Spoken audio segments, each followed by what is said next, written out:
আজ চৈত্র সংক্রান্তি, চৈত্র মাসের শেষ দিন।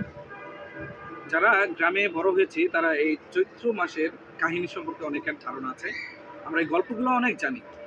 সেটা হচ্ছে এই চৈত্র মাসের শেষ দিন আমরা যখন ছোট ছিলাম আমাদেরকে বাইরে বের হওয়া একেবারে নিষেধ ছিল। মানে একটা গল্প তখন প্রচলিত ছিল যে চৈত্র মাসের শেষ সপ্তাহ মানে শেষ দিনগুলোতে বাইরে বের হওয়া নিষেধ। বিশেষ করে এই দুপুর টাইমে বাইরে বের হওয়া যাবে না। বিশেষ করে এই গাছতলাতে বসা একেবারে সম্পূর্ণ নিষেধ ছিল।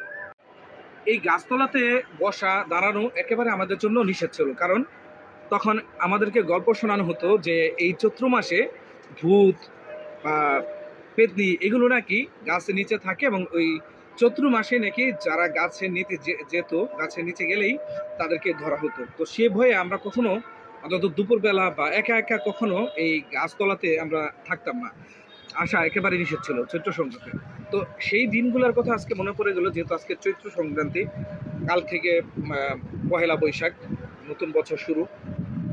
এই ছোটবেলার কাহিনীগুলো এখনো মনে পড়লে আমাদের মনের ভেতরও অন্যরকমের একটা অনুভূতি চলে আসে যে সেই সময় কীরকম একটা দিন ছিল।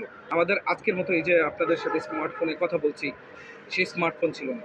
তো যারা 2006-07 সালের দিক, সেই দিনগুলোর যদি কথা মনে করতে পারি, তখন আমাদের কিন্তু প্রচণ্ড লোডশেডিং ছিল। বিদ্যুৎ রাতের বেলা সন্ধ্যাবেলা হলেই বিদ্যুৎ চলে যেত। তো সেইখানে আমরা তখন কি করতাম? সেই দিনগুলোতে সন্ধ্যার পর যখন বিদ্যুৎ চলে যেত তখন আমরা চাটাই নিয়ে বা বিছানা নিয়ে অন্য কিছু পাটি নিয়ে আমরা উঠানে চলে আসতাম, সবাই মিলে সেখানে বসতাম, গল্প করতাম, নিজেদের গল্প নিজের মতো করে বলতাম। বিশেষ করে বড়রা আমাদেরকে গল্প শোনাতো। সেখানে ভূতের গল্প ছিল, অন্য অলৌকিক কাহিনী ছিল। মানে সেইগুলো আমরা অনেক মুগ্ধ হয়ে তাদের কাছ থেকে আমরা শুনতাম।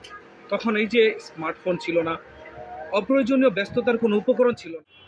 তখন সময়গুলো ছিল খুবই সহজ সরল, আর সম্পর্ক ছিল খুবই আন্তরিক।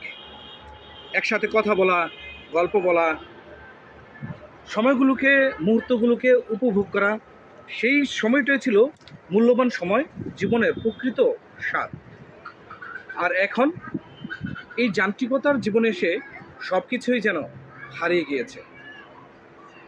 এখন হাতে হাতে স্মার্টফোন, অবসর সময় পেলে এখন আর কোনো গল্প করা হয় না, সবাই স্মার্টফোন নিয়ে ব্যস্ত থাকি। এমনকি একসাথে বন্ধুরা যদি বসেও থাকে, সেক্ষেত্রে দেখা যায় সবাই মোবাইলের মধ্যে মুগ্ধ হয়ে আছে, সবাই মোবাইল নিয়ে বসে আছে, সেখানেই মনে হয় তাদের জীবনটা আটকে আছে। এই যে চৈত্র সংক্রান্তি, চৈত্র মাস, এই যে গল্প, অলৌকিক গল্প, এখনকার ছেলেমেয়েরা কি সেটা বলতে পারবে?